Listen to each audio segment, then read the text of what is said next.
following podcast is brought to you on behalf of the Saracen Supporters Association and is not an official product of Saracens Limited. Content provided voluntarily by our guests and contributors are of their own opinion, which may change over time and should not be taken as fact, particularly as the podcast hosts are regularly talking drivel anyway. If you've got some drivel of your own you'd like to share, you can find us on Twitter and Instagram at fezcast_SSA. You can search Facebook for the Fezcast, or you can email fezcast.ssa@outlook.com. You're listening to the Fezcast. Well, hello everybody and welcome back after our summer sojourn on the beaches. You've been away, haven't you, Matt? I have. I spent all of about half a day on a beach, but I was near a pool and a bar, most importantly. But yeah. Oh, absolutely. I've been to a folk festival and got frazzled at a folk festival and whatever. Yeah. So but you had a good summer off, Matt. Yeah, not too bad. Not too bad. I wouldn't say I'm refreshed and recharged. I've got a very, very busy autumn. Let's put it that way. But it's good to get back into the swing of things. I think it's going to be a stop-start to the season for us, given the fact that we're not playing a league game for a little while. But looking forward to this. It should be pretty good. We've got some big news as well, haven't we? Well, absolutely. I mean, I think that's where we're going to go with tonight. Me and Matt are introducing this, but tonight's show is going to be introducing you, the Fezcast listeners, to some new presenters. We put the play out at the end of the year when we tried doing a show a week towards the end of the season, and I think we did it quite successfully, but it was quite a it impinged on our time quite a lot, didn't it, Matt? It did, yeah. I think slightly concerned that it's going to pinch a bit of time at the minute, but we've got a lot of support, I think, for what we're about to do this season. So yeah, it's probably worth introducing everyone, really, isn't it? Well, absolutely. So the way this is going to work, this is a 3-part show today. First part of the show is I've recorded with Peake and Jon Mannings, who are two people who stuck their head above the parapets. Jo's been on before. She's brilliant on the side of particularly on the women's rugby side of things. But, you'll see her around StoneX with her camera and her away matches. She's a fantastic photographer. We've got great insight into the women's section in a big way. Jon, as much as it pains me to say, he's a Spurs fan, so I'm not holding that against him, but he's been involved in Spurs Fans podcast before.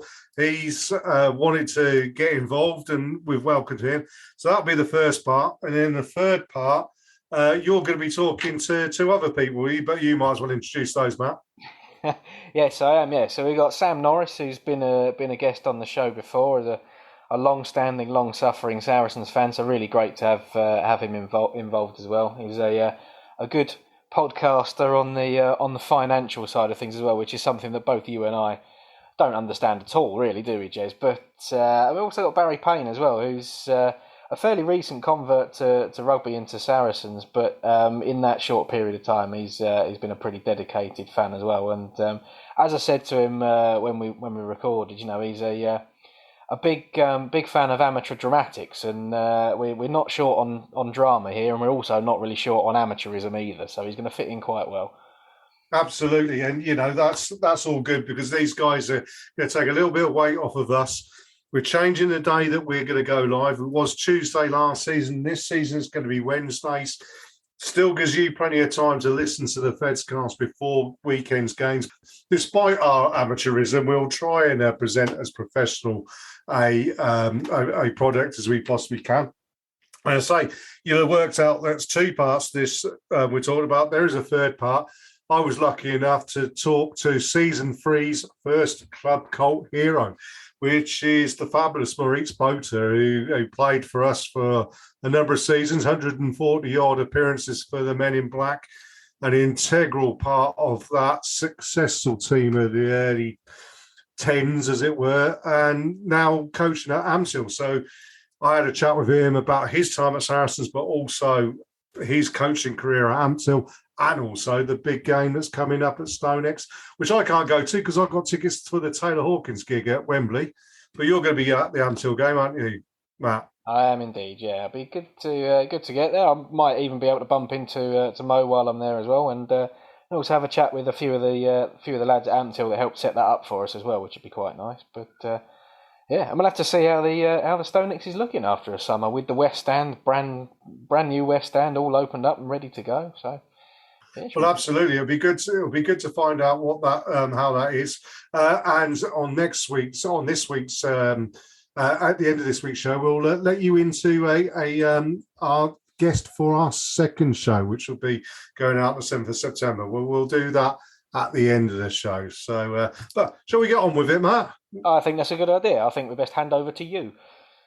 Indeed. So we'll have a word from one of our sponsors, and then I'll be back with Joe and Joe, John and Joe, even talking about their life in Saracens and what we're going to get from them, and a little bit of a preview of Mo Botha's interview as well.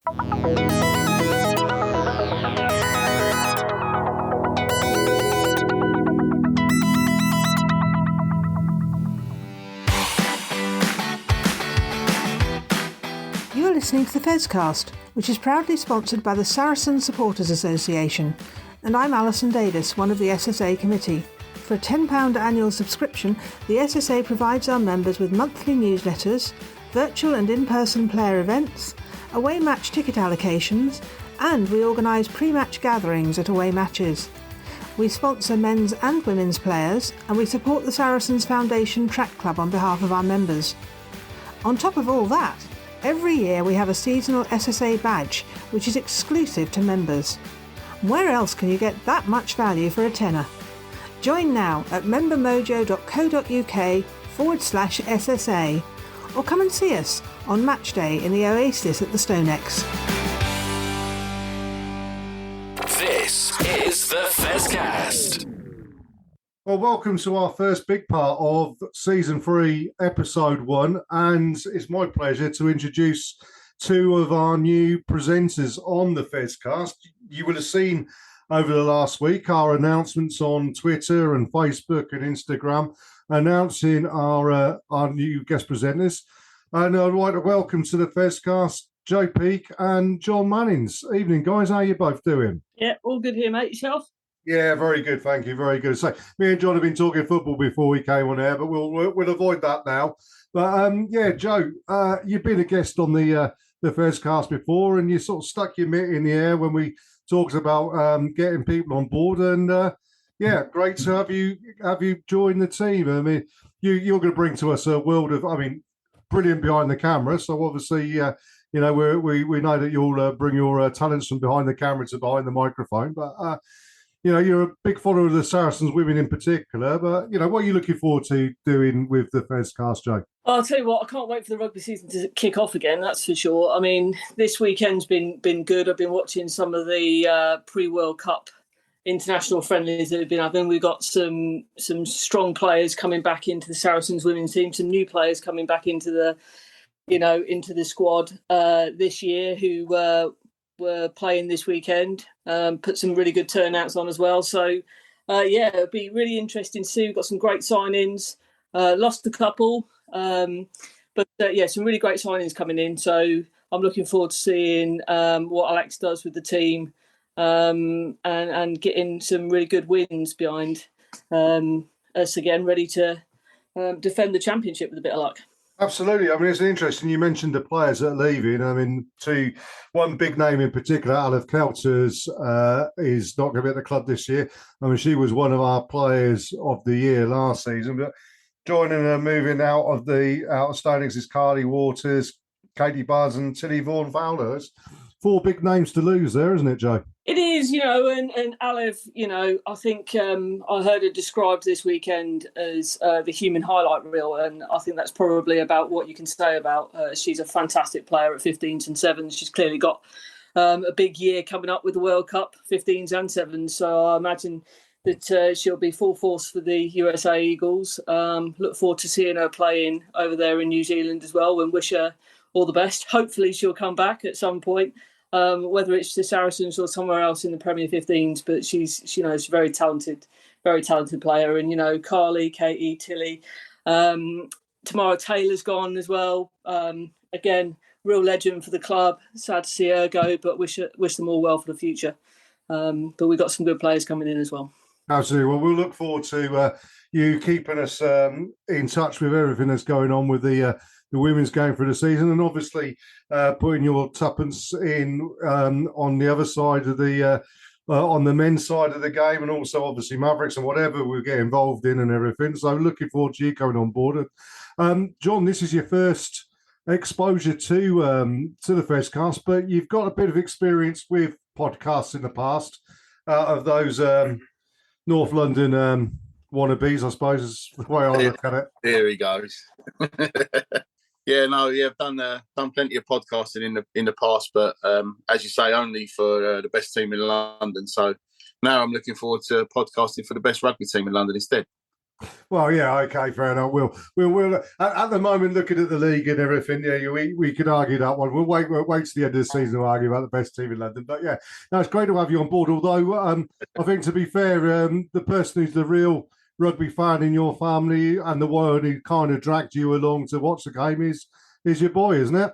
It is indeed, yeah. I think I attribute our change in what we get up to at the weekends to the fact that Charlie has decided that he was a rugby fan, but like me, would just watch anything. And then lockdown happened, and then it really sort of gave me a chance to stop and to reevaluate actually what we want to do. And what it done really was we went to, as soon as we was allowed to, there was 2,000 tickets available for the game against Ampthill in the championship, and we managed to blag tickets for that. And we went into the club shop. He wanted to spend some money, and the lady behind the counter flippantly, she has to ask these questions, I suppose, but she says, "Are you season ticket holders?" And Charlie goes, "Not yet, but you never know." And I was like, cheeky little sod. And then as we were walking out, quite honestly, I'm thinking, do you know what? After the last, I don't know what it was up to that point, just over a year of what the world had to cope with, I thought, do you know what? Why not? If that's what you want to do, son, then that's what we'll see about doing it. So last season we were season ticket holders back in the Prem, and they're all renewed and ready for the 24th of September when we start all over again. So yeah, from what's happened in my house, it's basically Charlie decided he wanted to play rugby, not football. So, and that's where we are. Well, you saw the light, obviously, and fair dues. That's the sign of good parenting, even if you probably got him to support the wrong football team. But yeah, that's life. You mentioned start of the season. I'll ask you both. Start with you, Jon. I mean, what are you looking forward to this season? What are your hopes and what are your aspirations for Saracens? So it's just to try and, if we can, obviously go one step better than we managed last year, because that was the last 2 summers that both ended with Charlie looking tearfully at me.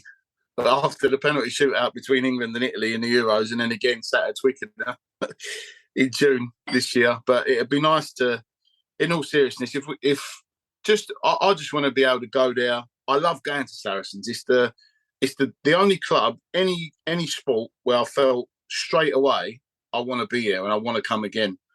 And that the club has made such a difference to our lives. I just hope that, I did send an email to the club a couple of months ago and made them aware of that, and I got a reply saying that the top bods at the club had read it and Lucy Ray appreciated my words and stuff. So that was nice.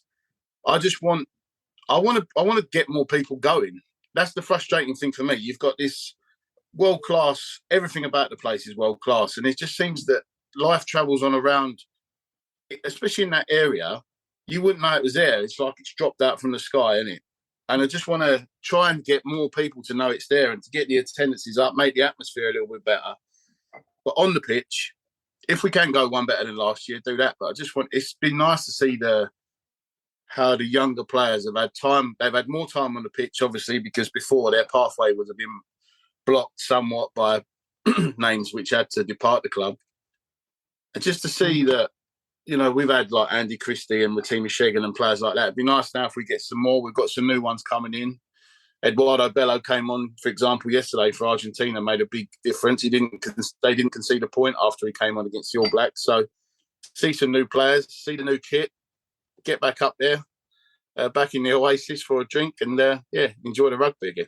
Well, absolutely, that's really great. I mean, it's one of those things, isn't it, for your son? I remember that final against Leicester where we were winning right up until the last minute.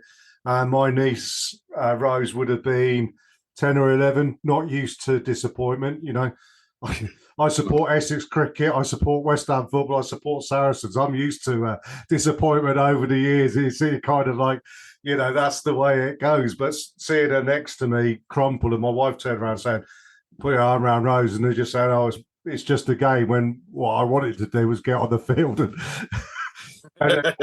change the result or whatever. But that's where it is.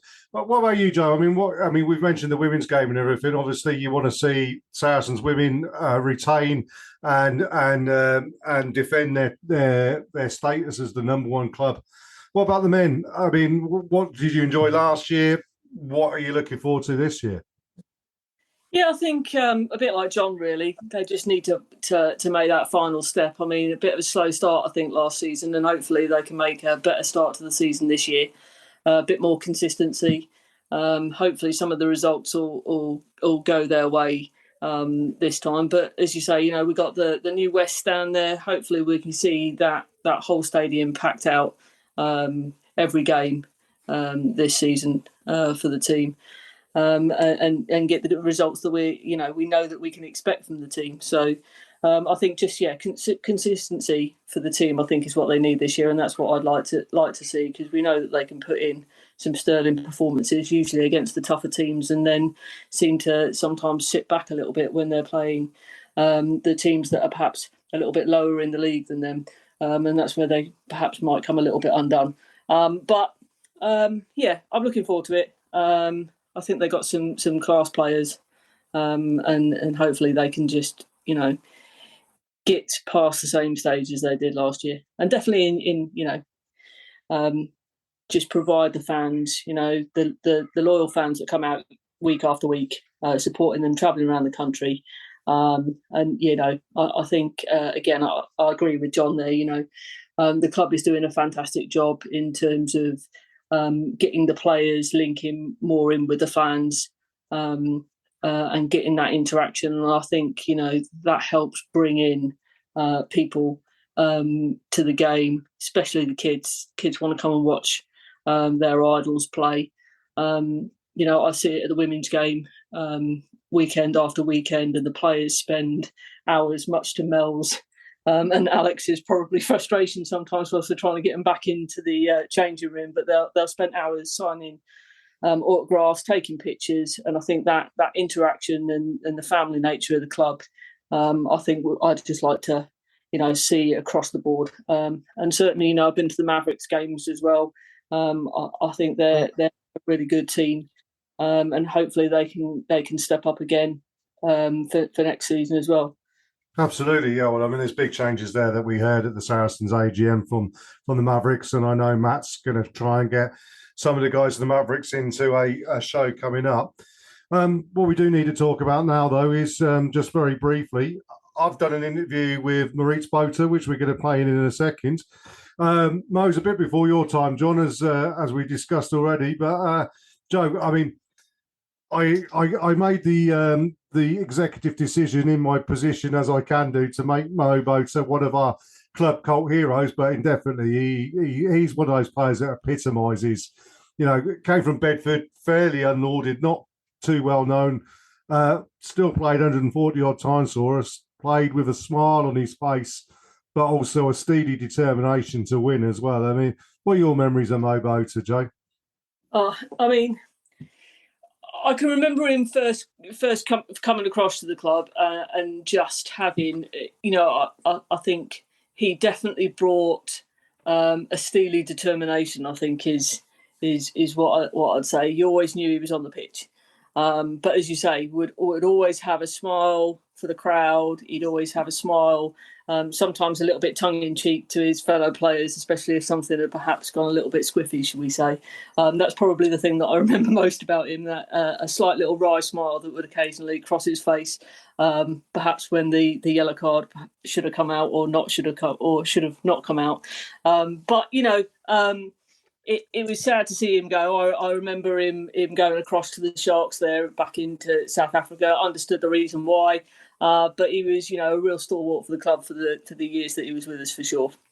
Indeed, and now he's back in the UK, back at in rugby in England with Ampthill as a coach. I think He's done some really good work there, and I will mention it to him in the interview about the work he does with Paul Turner in particular. He's a great coach of the last 25, 30 years in rugby.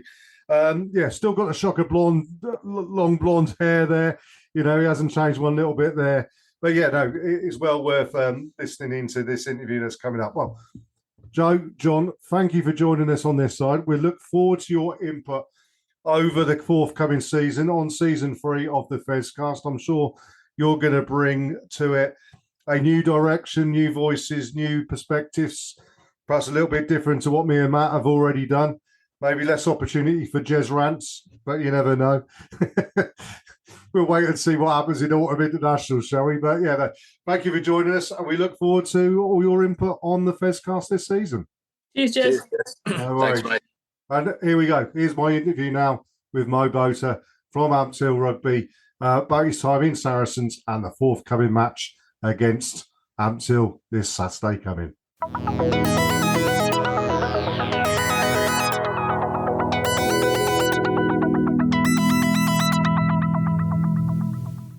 Well, I'd like to welcome to the Fezcast our first guest for season 3, and it's a big personality, a big player, a club cult hero indeed of Saracens, a guy who played for the Men in Black for 140 odd appearances between 2009 and 2014.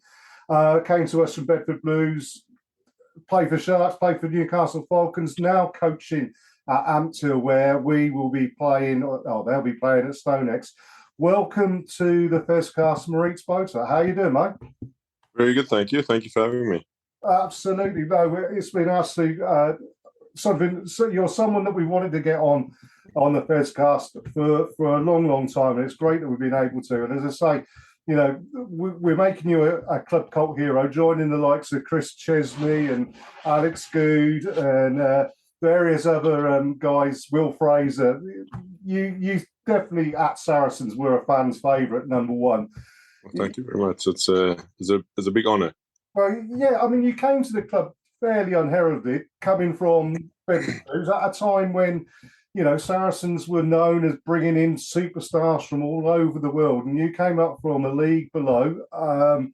Some people say with Brendan Ventnor at the club, you had the right accent, shall we say? But I mean, that was by the by.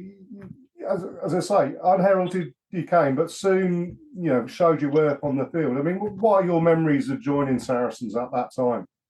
It was very special, and I think probably in the right place at the right time in a way. I was at Bedford for 3 seasons, and after my after my second season, I thought there's a potential that I could make it at a high level in the Premiership, and I had an agent phoning around and speaking to clubs, and sort of Leeds at the time, were bottom of the Premiership around there, and he was a club he spoke to a lot, and nothing materialised, and there was always a bit of interest, but nothing materialised. And then one day I got a message from my agent and saying I think Saracens want to sign you. So I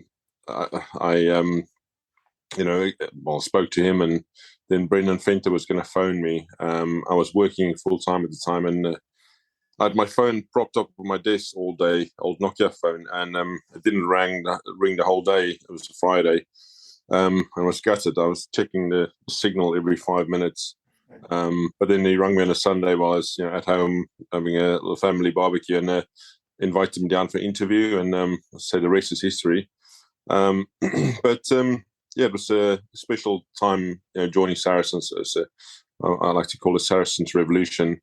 And I didn't have, when I joined, I said to getting me to the team sort of psychologist, I would say, I want to be involved in the squad a few times a season, if I can be involved in the squad on a semi-regular basis, I'd be happy.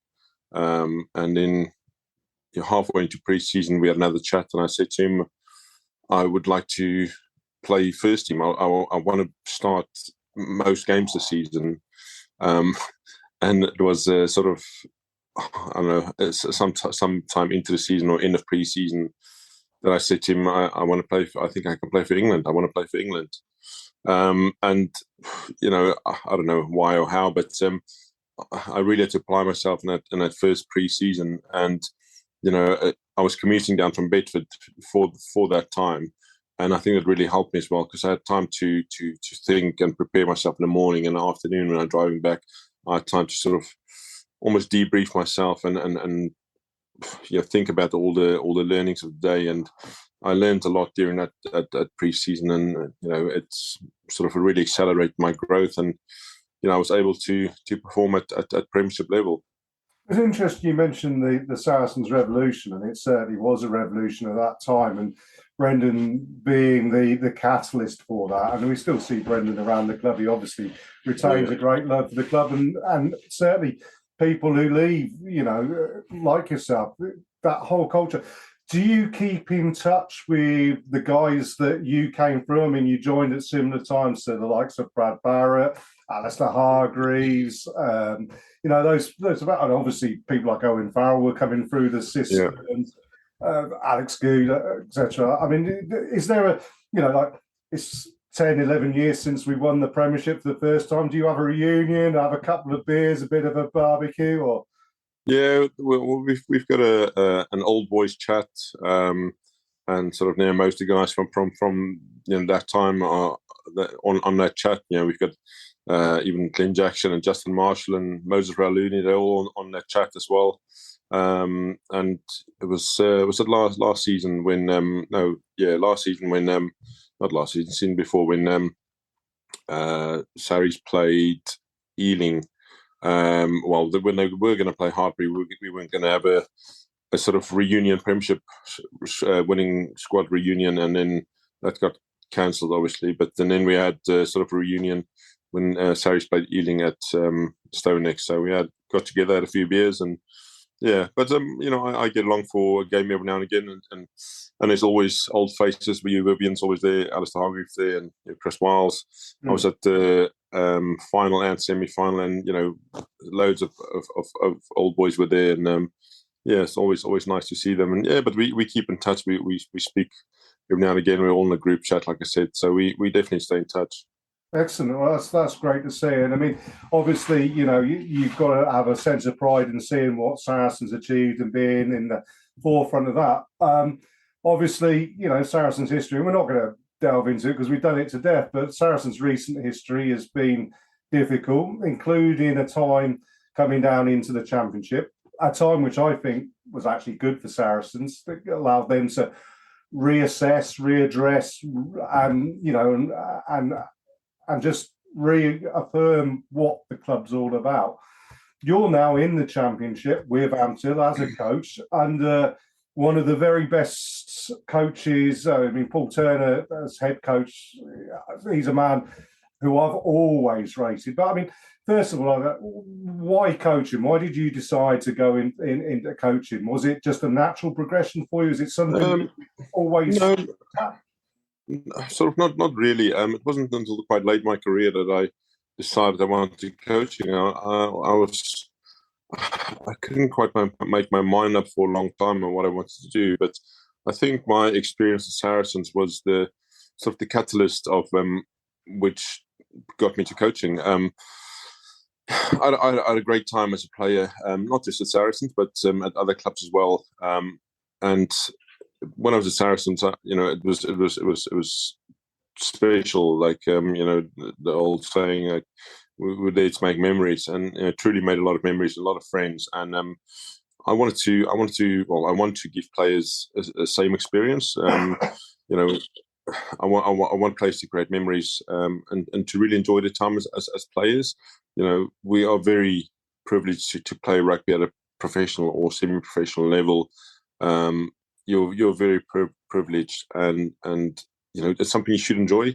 It shouldn't be a burden. And if I can help players do that, then I'll be pleased. Obviously you want players to work really hard, because the harder you work, the more you work together as a team, the bigger chance you stand of winning, or winning trophies or something like that. But you have fun when you're winning. So first of all, you want to really work hard to win, but then you want to create memories on the back of that, and that's something I want my players to experience.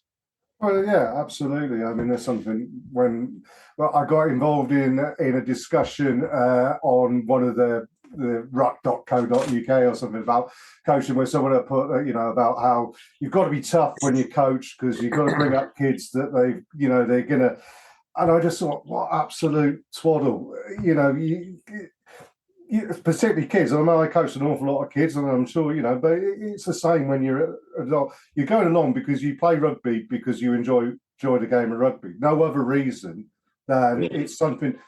Okay, if you're good at it, brilliant, but it's something you enjoy doing, and why be tough on people? Just bring that enjoyment through, I suppose. Is that fair? Yeah, I think the old sort of, growing up playing rugby in South Africa, it was very much a sort of a military sort of regime, almost. Being coached or coaches was sort of, from a military background back then. It was you were yelled at and screamed at and stuff like that. Whereas I think that's definitely changed and it's a different game now, where players, especially like players get so much say, and and even in the coaching, like the players, most Premiership teams, national teams, like there's so much coaching happening from the players themselves as well. So the players definitely got a lot of not a lot of power, but you have to listen to the players and you have to give the players a voice, because if the players aren't happy, it's a professional environment, it's a performance environment. If the players aren't happy, you're not going to be in a job for a long time. But I've done my sort of coaching badges and levels, and the big thing that RFU promote and that rugby promote is enjoyment. Through every country, every level, it's all about enjoyment, and getting the players to enjoy it. So it's I think universal. And if your colleague that wants to be tough on the players, I'm not sure he's going to be around for very long. Absolutely not. No. I mean, moving on, as I say, you're now at Ampthill. Ampthill played when Saracens were down in the Championship at the Stone X. It was one of the very first games that we were allowed spectators back into. I was lucky enough to go along. Very impressed with what I saw. I mean, the score, looking at it on paper, I mean, it was a slightly humbling experience for Ampthill. But then, with all the superstars that Saracens put out, as perhaps expected. But I felt, firstly, that the team performed brilliantly in face of Owen Farrell and Billy Vunipola and Maro Itoje, whoever was on the field. They did really, really well. Also, I just felt the ethos of the club and the spectators was great. They came along, they wanted to see their team perform. They wanted to see their team make Saracens work, which they did. But also, they came along to watch good rugby and revel in good rugby. I take it that's one of the things that's attracted you to the club, and it's something that you'll enjoy working at a club that has that kind of ethos. Yeah, it's a very unique club. In the Championship, you walk through the woods to get to the pitch, and there's no bells and whistles. It's quite a sort of, say, a humble rugby club, but we punch above our weight, and that's something we pride ourselves on. The club is very ambitious. We're not screaming from the rooftops, but we want to push and we want to get better, and we want to ruffle some feathers on the way. So we enjoy sort of the hostileness of say we want to create a bit of a hostile environment to say ruffle feathers and shock teams, and we've done that to some teams in the past, and we try to do that more consistently, and that's what we're building towards, and hopefully this season we can finish in a higher level in the table. But yeah, we enjoy who we are, and we do things a bit differently. One of the few teams that got a proper second team and a youth section. It's a massive community club, and over 800 playing members. So it's very unique and it's special. Oh, brilliant! Yeah, absolutely. And I mean, the one thing that we all say about the Saracens season in the Championship, the one thing which was missing was the fact that we never got the opportunity to go to the likes of Ampthill and Bedford and Doncaster because of the COVID situation. It's just an awful lot of us wanted to do, and we know that it's great that we've got the relationship now that hopefully that Ampthill, Saracens, we see players go in maybe on loan, whatever, and also developing coaches and whatnot. It's great to see. I mean, obviously you're coming to StoneX on the 3rd of September, on the Saturday before Saracen season kicks off. You've had a few pre-season friendlies already. I followed you on Twitter and everything. How's that gone so far for Ampthill? We played against Newport on Saturday. It was a good first hit out. We were happy where we were on Saturday in terms of stuff we worked on pre-season, and this is why pre-season is so important. Like, you want to go out, you want to implement what you've been practicing, and you want to make mistakes, and you want to fix those mistakes before you get to the first league game, because once you hit the first league game, you've wanted to make the mistakes already and have fixed it, and ideally don't make the same mistakes once the league starts. So it's a very pleasing first hit out. Pleased where we are. I mean, it was a comfortable victory, but there's things to work on. We're going to Cardiff this weekend to play against Cardiff and Glamorgan. Bit of a trip for the squad, and then obviously we've got Sarries the week after. So a big test before the league starts, but we're looking forward to it. Absolutely. Well, last question, I suppose. Looking forward to that Sarries game. Obviously, a number of Saracens players, Owen, Billy, Maku, they've been away with England, Maro. They're going to have some time off. So when you come to StoneX, what sort of team are you expecting Saracens to put out and to face up against you? And secondly, looking from outside, who excites you at Saracens now with perhaps the new players coming through? And how do you think Saracens are going to do this season, bearing in mind the players that are going to be missing for the first part of the season, and also for large chunks of the season, given the internationals and the Rugby World Cup coming up next year? I'm not sure who Smalley is going to put out, but I think so. I've been lucky enough to go down to Sarries, once or twice a week at the moment, and with our partnership, and seeing the young players who are going to be with us this season and watching training. But like I said, I'm not sure who they're going to put out. I know they've got a Premiership Cup game after our game, before the Premiership League starts. But I'd like to think that the international boys will get some game time against us, which would be a great occasion. It will certainly be a good challenge for us. But ultimately we want to get a good run out against Sarries, and like I said, play hard, make mistakes, or do well and learn from the game. So that will help us going into the first league game. I think we've been down the last few weeks, and obviously with all the international boys missing, these young guys have had an opportunity to get a lot more time in training, being in the teams, and that's been, I think, a massive learning for them. Getting in to do the lineouts, do the plays, and do the team training, and like I say, express themselves and do things and make mistakes and learn from it. That's the only way to learn, is to train and make mistakes and learn from it. And I think there's been a massive growth in those young players that has had the opportunity to get some training time, and that will definitely stand Sarries in good stead going into the rest of the season. We've had a few boys last season on loan with us, and there's some really talented players. Ollie Stonham is I think is a talent to keep an eye on. Theo Dan is a talent to keep an eye on. Josh Hallett, another player to keep an eye on. They were all with us last season and really did well.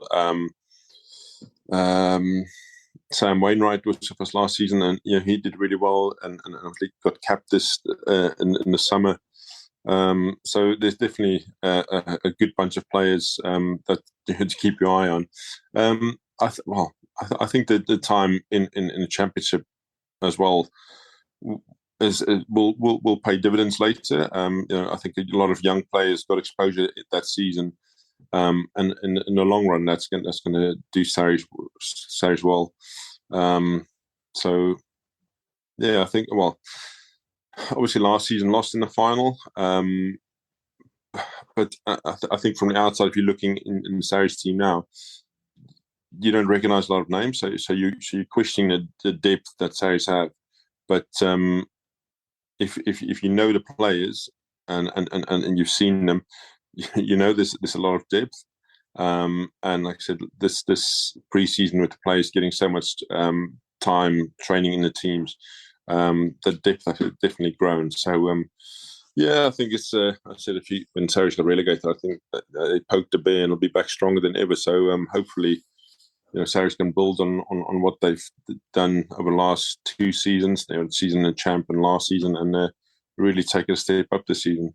Absolutely. Well, look, no, thank you very much for joining us. I'd like to say, it's been a fascinating chat and insight to your career, and also at Ampthill, which I think, to be fair, is we'll call it now. It's certainly the Fezcast's second team, and I think most people at Saracens will look upon Ampthill as their second team, and we wish you all the best for the championship season. We hope it's successful. I hope you achieve all your goals, and obviously the team and yourself develop as coaches and players and a club, and all power to you. But thank you ever so much for joining us, mate. Congratulations on becoming a club cult hero. The second row is looking a bit poor because there's Simon Louis in there, Chris Chesney, yourself.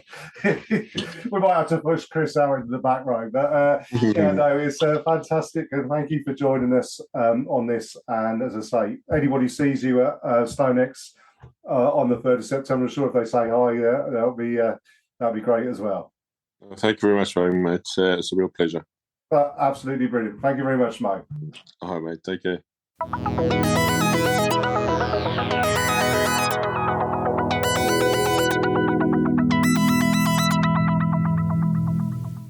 So really interesting to hear from yet another past Saracens player who's gone on to do some pretty interesting stuff. And as Jez mentioned, we'll be keeping an eye on what Ampthill get up to next season. Obviously, another season in the Championship for them. They'll presumably have some of our players on dual registration there as well, and certainly from the SSA's perspective, last season going and visiting en masse for a match there, it's a pretty good day out down at Ampthill. So we'll definitely be keeping an eye on them. But as we've introduced over the course of the last week, we have a guest panel for the Fezcast this season. So Jez has already spoken to 2 of our panel, and I've got the other 2. So we're splitting up and taking up, because the chances of getting all 6 of us in the same room, even online, is going to be tricky. So I've got Sam Norris and Barry Pain with me now. So Barry, I'm going to start with you just because you're next to me on the screen.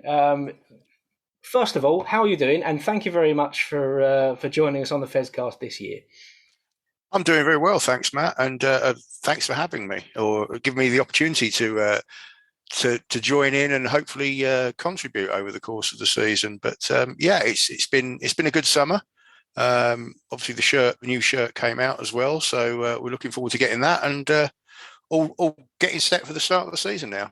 Absolutely. Yeah, I mean, what are your thoughts actually on that new shirt? I think it has divided opinion a bit. I personally like it very much, but there's been a few comparisons made to certain objects around the world. What are your thoughts? There certainly has, and I can see why they've been made, but I think it's a little bit unfair. I was slightly concerned with the leaks of it we saw. It looked very orange in places, but it doesn't look to be quite so orange when it's come out of the wash, as it were. I think we'll call it crimson, shall we? That's probably the. Yeah, it'll be interesting to see what the away kit is. Yeah, I mean, presumably it's potentially just a sort of reverse colour, maybe a bit of white on it. But I'm definitely interested to find out. I'm gonna bring Sam in now because as we revealed sort of in our reveals. That's a terrible way of saying that sentence. But Sam is definitely a collector of Saracens merchandise, and as someone who does buy a kit fairly regularly, what do you think, Sam? I'm a big fan. Actually, those sort of bright. I think somebody alluded to calling them bra straps on the top. The fact that they were like almost illuminous, I loved. When we went through that phase of having a lot of illuminous sort of yellow as part of our kind of merchandise line, I lapped it up. Anything that's really brightly coloured, I'm a massive fan of. So I think the kit's great. I like the design, and anything a little bit jazzy. If it's too plain, it's a bit boring, isn't it? And you kind of think, well, who's getting paid to design a plain black shirt? So yeah, something a bit jazzy. I'm all for it. So yeah, certainly will be on my. I'm lucky. My birthday's at the beginning of the season, so I'm an easy person to buy for. So hopefully that'll be in there somewhere in the massive, load of presents I'm sure I'll get.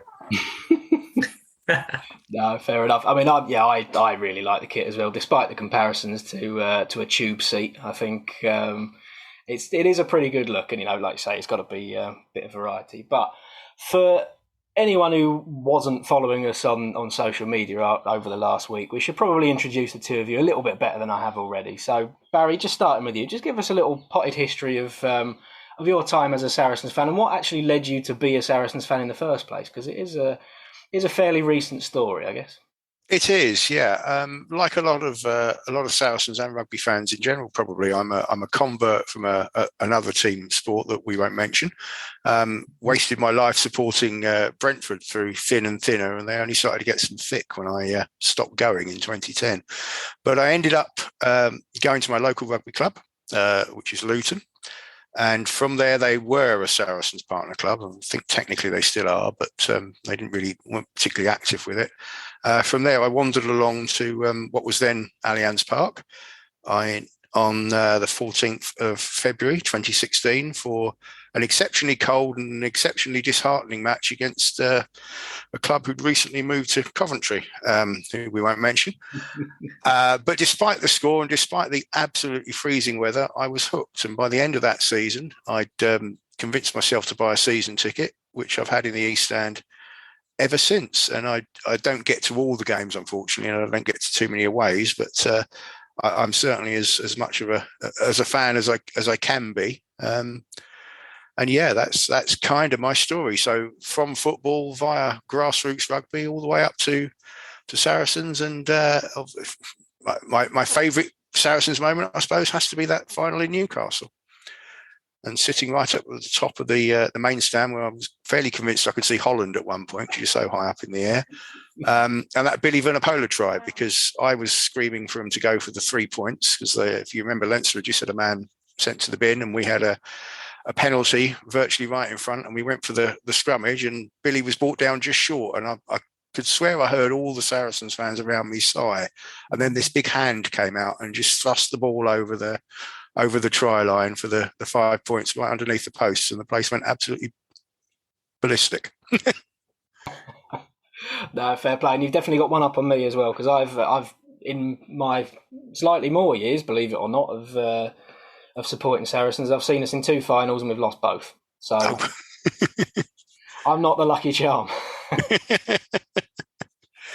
But Sam, slightly the other end of the scale, you've obviously been following Saracens for a long time, having built up a house full of merchandise. So what's your story?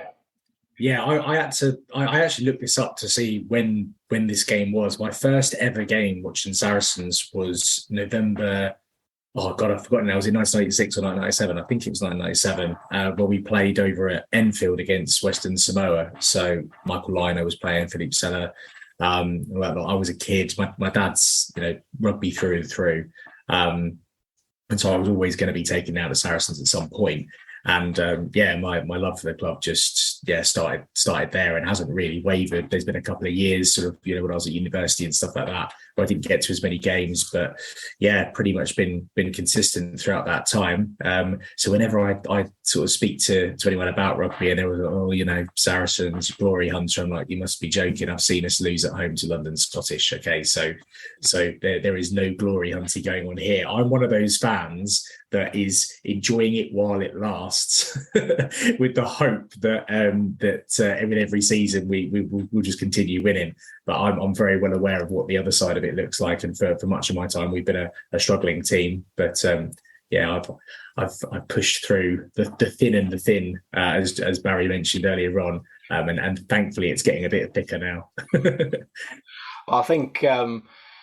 Even almost the most recent of fans is allowed to say we've been through a pretty rough patch. Unless you've only been supporting us in the last year and a half, it was almost rock bottom, wasn't it? But let's we talk about that on this show too much, so we definitely have to move on from those years. But yeah, it's really great to have the two of you on the show with us, and we're looking forward to hearing from you at various points over the course of the season. We'll all be mucking in, doing all sorts of bits and pieces for this show, hopefully, and building it up even better than it is with just me and Jez chatting away, which is the main thing.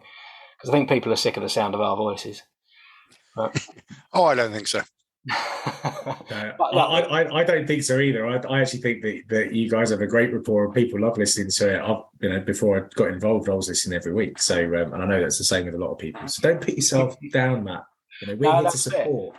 But at the end of the day, what we've got here is one person who has another podcast and someone with a very theatrical background as well. So there's definitely some skills we need to tap into there for sure. But we're on the eve of the new season. We're just over a week away from the start of the season proper, which we then have a bye week, which is fantastic. There we go.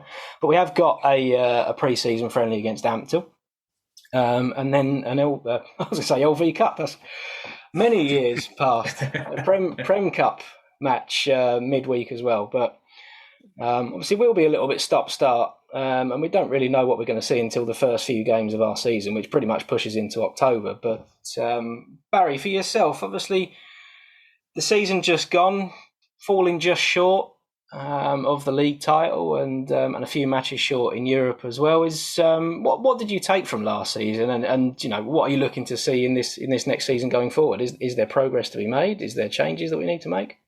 I think for me, when we played well last season, we played very, very well. We hit a hot streak coming out of the group stages and going into the knockout of Europe, and obviously at the very end of the Premiership as well. I mean that game against Harlequins in the semi-final was one of the best rugby team performances or any team performances I've ever seen. Had the privilege of seeing live. I mean the boys were superb.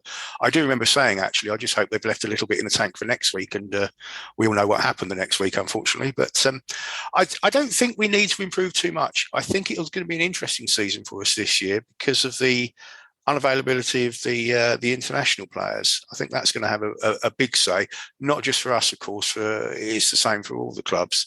But I think we will find it a challenge to maintain. I think every English club.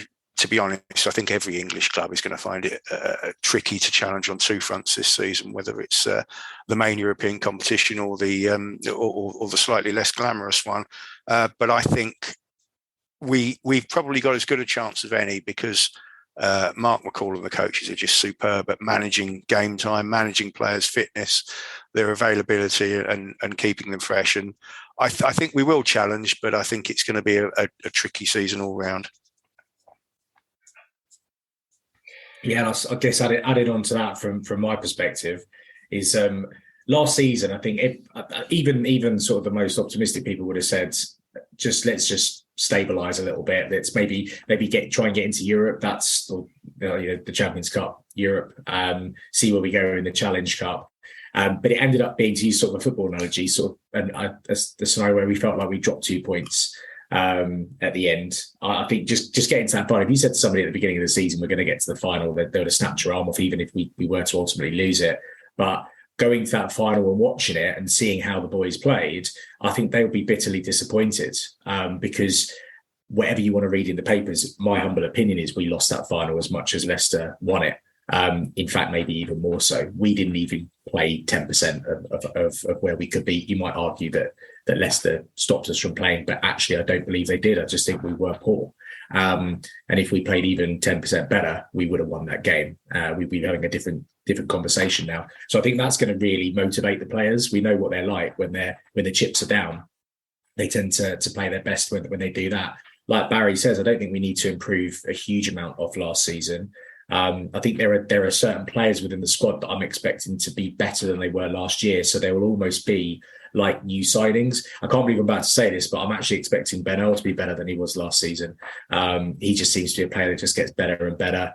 Theo McFarland, is just an animal, and I think he'll be better for another full season of a full pre-season, another full season at playing full time. Loads of players. Looking forward to seeing Tizard from Harlequins as well. I think when we signed him, everyone kind of was scratching their heads going, who's this fella?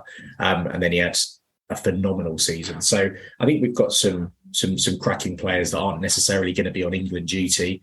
And I think they'll step up to the plate and they'll do us well. I'm really optimistic for the season, but at the same time, if we just finished in the top four and we didn't even make the final, I still think it would be a relatively successful season, although I guarantee no one at Saracens would agree with me of that. But yeah, I'm hopeful for a positive season. But yeah, like Barry said, I don't think we need to improve a huge amount, maybe just a bit on the consistency side. But yeah, other than that, we've got a cracking squad, just a brilliant squad.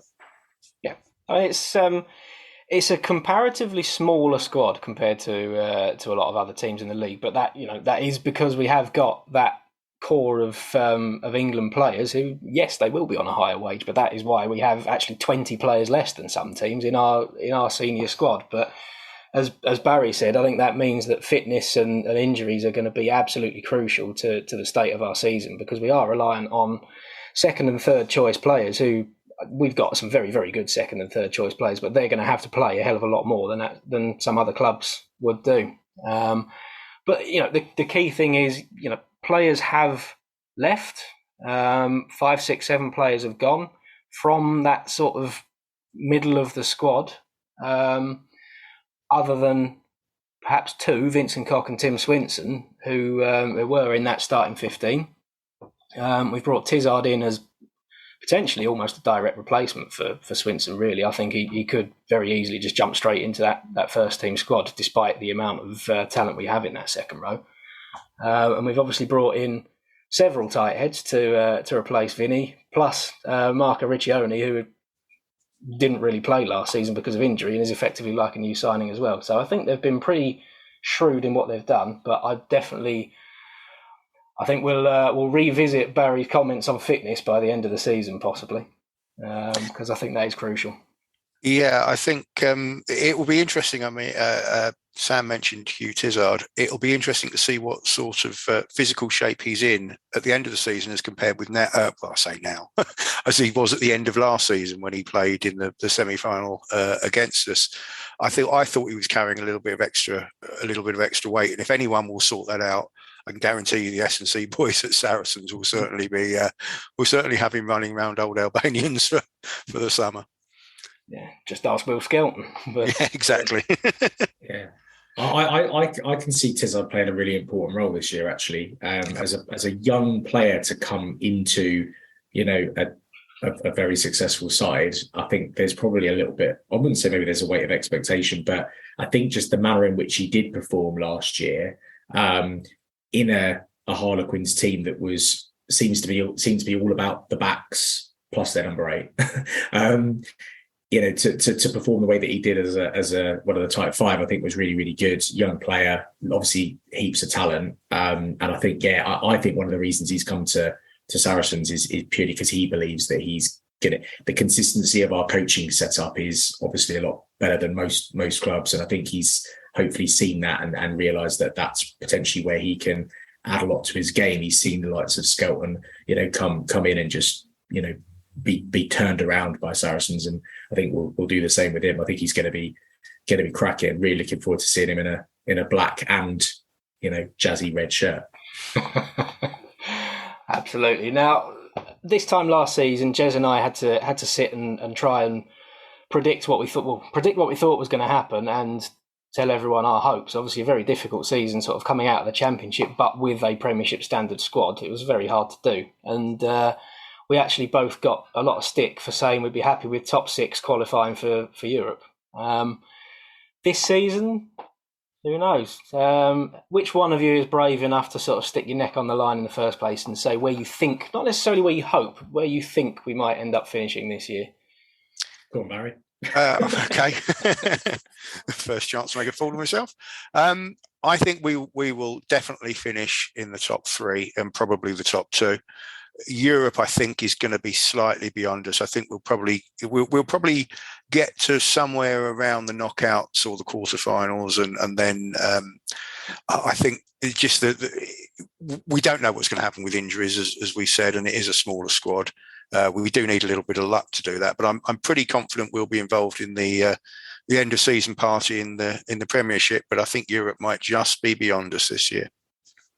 Yeah, I think I'd agree with a lot of that. I think second is where I think we will be. That seems to be where we aim to finish every year. And if I'm completely honest, if we finished in the top 4, I wouldn't be upset by that. I think that it is going to be a difficult season for loads of different teams and how they react to England boys being away. Lots of financial issues going around the league as well. I think it's a really interesting season for a number of reasons. So yeah, to finish in the top 4, I think will be a success. To finish in the top 2 will be, I imagine, where we're aiming for, and I think we can do it. Again, I'd love to sort of know what's going on in Mark Buckle's head in terms of his strategy for the year. Does he actually think to himself, look, this year's going to be really tough? Do we actually not pay Europe as much attention as maybe we normally would be? We normally would do. I know that would be a really difficult thing for him to even contemplate because of how ambitious he is and the rest of the coaching staff are. But there is part of me that thinks, yeah, do you know what? If I'm going to pick one of the 2, you obviously want domestic honours first and foremost. And there's nothing better than a trip to Twickenham. So, yeah, I don't know. I'd actually maybe go slightly further than Barry and say I don't think we might not even get out the group stages in Europe this year. Interesting. Yeah, I mean, we spoke at the back end of last season, Jez and I, and we sort of commented on we've got a lot of high quality players in our squad, and they are getting the wrong side of 30, as am I this year. And it's you could look at it as a bit of a transitional year, but at the same time, I think it's also going to be one last push for a couple of players to really go out on a high. Certainly for the likes of Alex Good, Sean Maitland, who are closer to 35 than anything else. So I think personally there is a really, really big push for that league title, and perhaps less so in Europe. So I'd maybe be leaning towards that, but at the same time, I'd agree. I think the league itself, I actually hope it does, is sort of squeezing together a little bit, certainly in terms of that top 6, perhaps, and that it is quite a fight for the top 4. I think I've got the sound of someone doing a bit of strimming outside the window. We've got that annoying buzzing, and I mentioned wasps earlier on. Oh, there's an idea.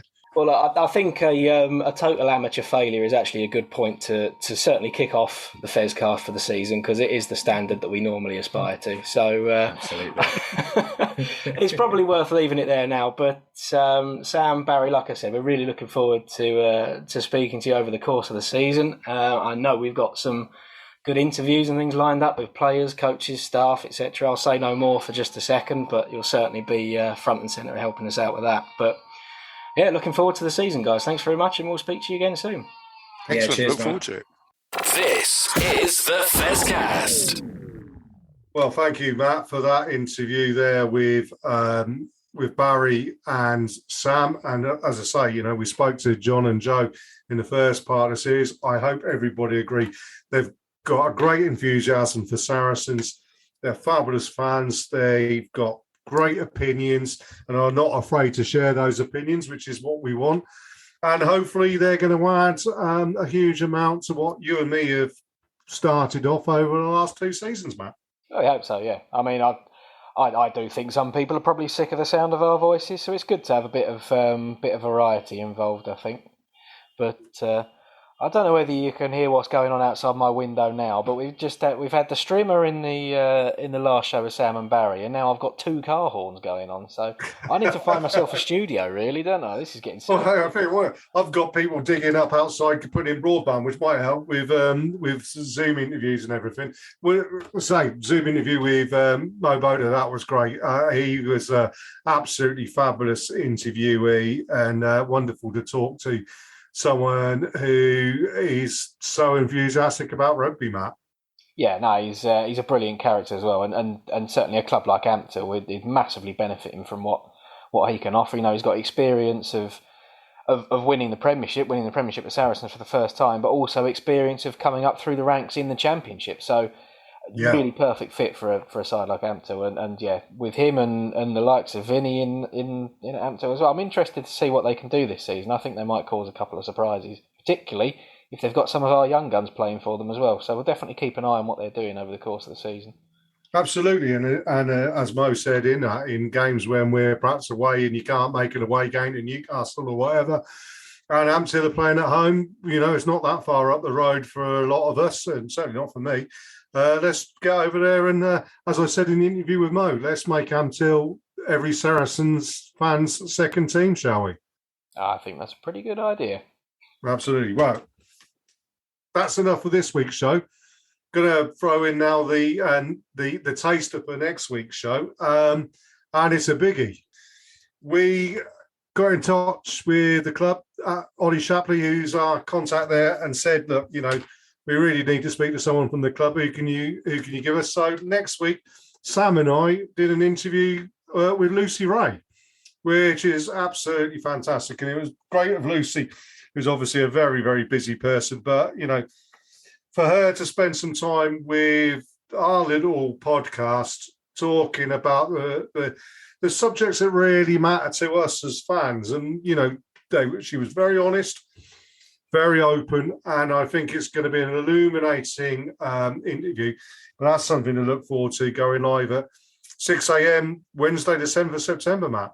That'll be that, yeah. No, it's I mean, for the chief executive of a big rugby club to come onto a pokey little podcast like ours, and to be so enthusiastic about it as well. You know, she wasn't just going through the motions and answering questions with stock answers. She's you know, look forward to it next week, everyone. It's a really illuminating, good chat, and it is fantastic to hear straight from the top what's going on at the rugby club at the moment. Absolutely, and look, everybody, we thank you again for listening in, for joining us for season 3. Please do get in touch with us if you've got any comments. You can find us. What's the Twitter handle, Matt? Yeah, at Fezcast_SSA. That's the same on Instagram as well. And if you go to Facebook, just look up the Fezcast and let us know. And what's the email address, Matt? It's fezcast.ssa@outlook.com. And the other thing you can do, we need to start plugging this as well, is leave us a review. If you're listening on Apple Podcasts, review it, bump us up the charts a bit. You never know. At one point last season, we were the best club rugby podcast in the country, briefly. But we also need to regain our spot as the number 1 rugby podcast in Finland. We've dropped down there over the summer, so that's got to come back. We need our finish. Who's higher than us in Finland, Matt? I actually think the Rugby Pass podcast's got up there. I can't remember now, but I got an email saying we dropped to number 2. I'm not having that. No, right. So if you know anybody in Finland, or you're going on holiday to Finland, or pass the word around, but whatever. No, we want to hear from you guys. We want your input. We want to make this as good as possible. I mean, I think from mine and Matt's point of view, season 3, you know, it's not a difficult third album like, you know, some bands have or anything. This is going to be our Misplaced Childhood, which, for those of you not as old as me, was Marillion's third album, which was an absolute work of genius. So that's what we're aiming for this year with season 3 on the Fezcast. We hope you've enjoyed the show. All the best. please do follow us on all the different places you can do, and tune in next week for our big interview with Lucy Ray, which is going to be something special, I think. Absolutely. We'll see you next week, everyone. Cheers then. Ta-ra. This is the Fezcast.